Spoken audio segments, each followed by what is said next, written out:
Hi, thought I'd come out here and I wanted to get this little recording done, see if I can get it uploaded tonight. Um, One of the things I wanted to talk about, the main thing, is how does feeling worthy, believing, and being successful relate to each other? And as I talk about this, you'll find that I'll be talking about myself mainly, and that during my career, different careers I've had one in the military, one in the corporate world where I was IT telephony, starting out as a tech, working up to being a technical manager high up, and then another one was going into education, working as an adjunct professor and working myself up to a program director and a curriculum writer. And then back into the entrepreneur world. And all that stuff and all those different careers, I didn't really feel successful. Let me introduce myself. My name's Tom Vaughn. I'm an entrepreneur. I'm a mentor. I'm a coach. I do all kinds of different things. I talk with people. I love helping people as much as I can. A lot of things have changed in my life that has brought me to this belief and this thought. But as we were sitting here talking, like I said, I wanted to talk about feeling worthy and believing, failure and success. When we talk about failure, we're not talking about a failing at a task, because a lot of people fail at the task. And all they do there is they take a look at what's done, make a few changes, and then go back and do it. Well, in life, it's not that simple. If you make a failure, you don't necessarily know it, and you don't believe that you made a failure. You're just working along, and you don't maybe feel like that you're successful as you're going along in life. You feel like you haven't accomplished anything. And what is the definition of accomplishing anything is based on what you feel and what you judge. A lot of people look at other people and see what they have. They base it on material things, and it could be the amount of money people have and able to spend it as they so desire, taking those vacations, having children and raising the children, having nice cars, having nice houses, doing all that kind of stuff, and looking and saying, this is what I need to be successful. But that's not really true. The real feeling, to be successful, the real thing that you have to look at is how you feel about yourself, feeling worthy about yourself. And, am I successful? And you have to, it's a mindset, yes, you have to go and look at what that is. And like I said, during my career, I did not feel successful. I just felt like I was doing a job. And I'm sure that there are many people out there who have the same feeling. And we could sit there and raise our hands and say how many feel that way, and I'm sure there'd be a lot of them. And they're just going through life, just doing what they need to do.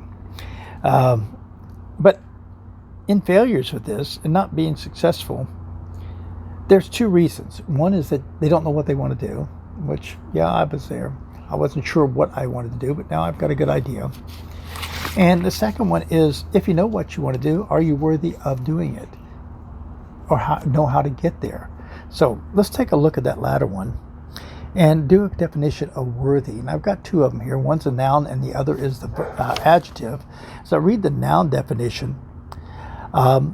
It's a person who's notable or important in a particular sphere. I mean, this is how you feel about yourself, and other people judge you this way as well. And the adjective definition of worthy is having or showing the qualities or abilities that merit recognition in a specified way. And to be able to do this, a lot of people judge you and looking at how you're doing, say you're successful, but you have to be able to judge yourself and see if you're successful. And does it meet what you're looking for? So if we discuss this topic a little bit further, we'll find that people fail because of, I guess it stems from two things. One is self-esteem and lack of self-confidence. Basically, you feel negative about yourself, your self-image. So we'll talk about that in a minute here. When you look in the mirror, what do you see? How do you feel about yourself? Do you see yourself as unattractive, undesirable? Do you see yourself as stupid or unintelligent? This is what you're judging. You're looking at yourself. Do you feel unhappy or do you feel unhealthy? This all has to do with the picture of how you see yourself. Okay? In all those cases and everything like that, I think the answer is I didn't feel that I was unattractive or attractive. I didn't have any real feelings about being desirable or undesirable. Everything I was doing is based on the job. I was healthy. I was eating okay. Everything was great to me, just doing what I needed to do. And I was doing a job that anyone could do. But to keep my job, okay, this is an important step here. The thing that I had in my mind at the beginning of this is that to be able to keep my job, I had to do and be the best at what I was doing. I had to show the powers to be, I'm basically allowing them to judge me, is what I was doing. And the powers to be, they had to know that I was what they call non-expendable. So that's the reason why I was out there doing all this stuff. There were times that I would go in there in the mornings and, go 6 o'clock in the morning, stay there 6 o'clock at night or even later. Sometimes I went in like on Friday morning and didn't go home till Saturday morning. It takes a toll, okay? It's easy to get in this mode because it feels like a fact, and it's easy to maintain that mode. And you don't have to try to improve anything. Everything is just that way. There's many things that can suffer due to this attitude and the manner of doing these things. And one of them is your family. What happens here is that your family becomes distant, or you become distant from your family, and they're going to do their things and you are there working and doing that job just to keep them so they could do that thing that they wanted to do. You had to make sure that there's food on the table, money coming in so they could enjoy themselves and have a good life. That is one of the things that I had going on. Your home, it also gets neglected. You are expecting the people in your family to take care of the home. Okay? And if you're not there to help and guide a little bit, be part of it, it's just going to go downhill from there. Your friends, oh man. My main friends that I had throughout some of my career here is that were based on the people that were doing the same type of task I was doing. So as we're working on a project, and those become my friends, and those are the people I associated with. Okay, so that's not a good thing. So as the project was over, the friends would disappear, and there was no one else to contact. Sometimes we stayed in contact for a little bit, but then that just diminished and slowly disappeared. Your health. Some of the things you're eating, because you sometimes do a lot of fast food and things like this, or maybe it's drinking that you pick up, or that kind of things, just to party with the rest of the people, to go with things. And you're consuming at all hours of the day. And this list could be endless, and we could sit here and document it for good things. However, the good news is that I did change. It wasn't easy. My view of myself is better, and as a result of my attitude about many things has improved. I still have that same belief that I can do anything. And this is what I taught my college students. And my college students were adults, and some young, some old, but I kept explaining to them they can do anything they want to do. And one of the things that I learned, okay, I've also learned to trust people. There's some people out there that is more suited to the tasks and the jobs and stuff like that than I am. And I had to learn to trust them. And once I started learning to trust them and seeing that they could do it better, they could do it faster, they were more qualified, it started making my life a little bit better, and I was able to make some changes. And it's interesting how things proceeded here. It wasn't an easy thing, and it didn't happen overnight. So the question becomes, how did I make this change? This is where two friends come into play. I met this young lady in the IT environment, that corporate world there. And we were technicians, working the same stuff. I just got lucky and become a technical manager, and she worked for me. But she didn't have any problems about telling me a few things and what I was doing wrong once in a while and all this good stuff, as you all know. But one of the things she kept telling me is that I had to change. I had to look at things differently, and let me make sure I get this right. She kept reminding me that my thoughts on myself had to change, as well as how and what I ranked as important. It took me a while to understand that, but I did finally get it. But it wasn't on my own, and it wasn't just with the help of her. It was the help with another young lady. As I was in the education world, a student came in. She was up there in the, she had her own life. She had her own business, not her own business, but working in the corporate world already. But she was in here to change her career. And she came into the IT world to learn a little bit about programming and things like that. So, and I was a college professor there at the school.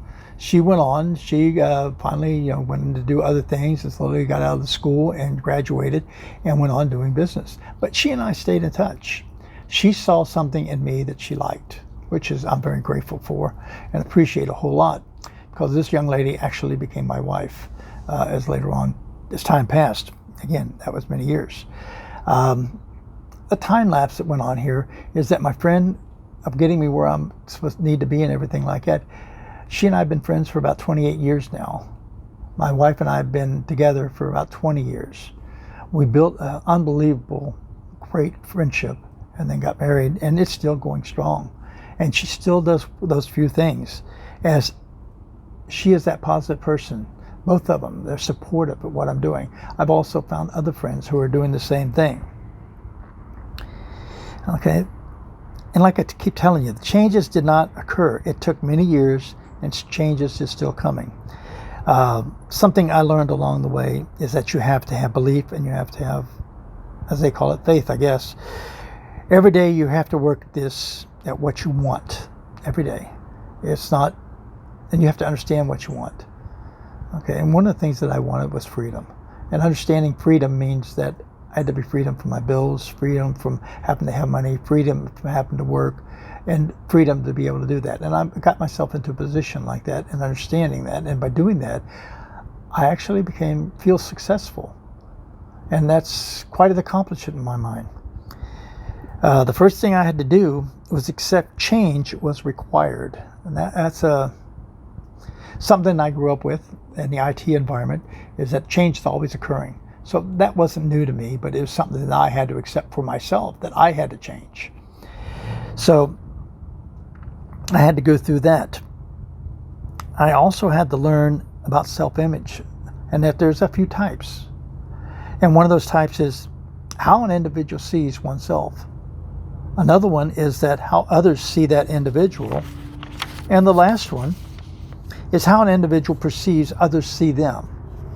And the one that really made a big difference to me was, and the only thing that really counted in my mind, and still does, is how I see myself. Okay? So once I got there and understanding that, I also learned that the only person I needed to compare myself to was myself. Look at what I did the day before, and if this day that I'm doing right now is good, then I'm good to go.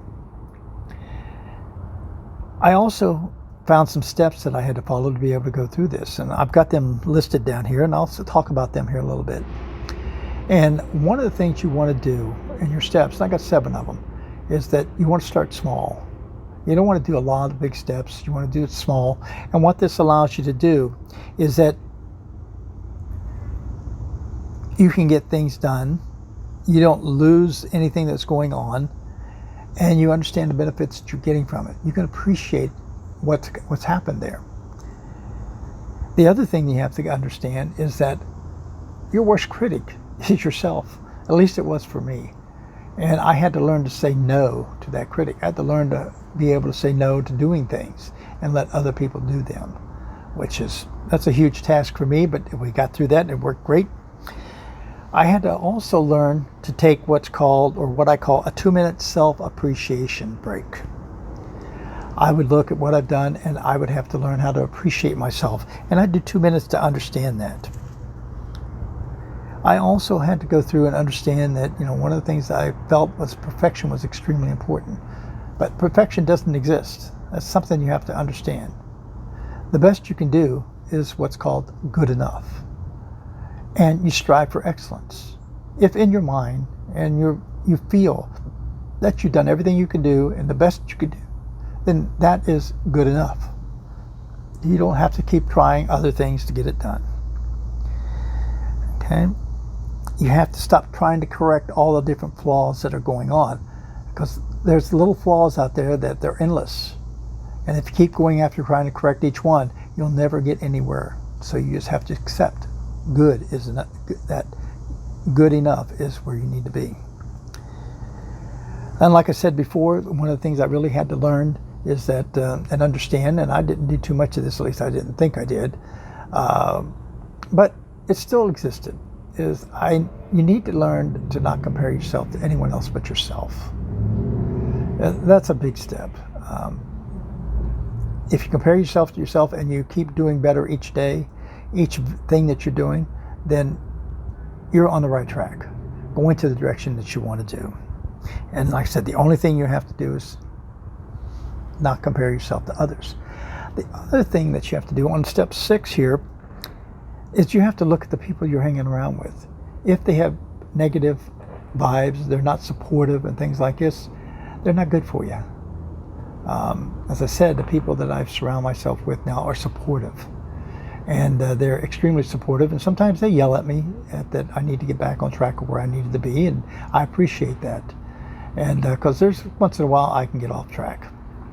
And number 7, the last thing, is that you have to understand there are going to be haters out there.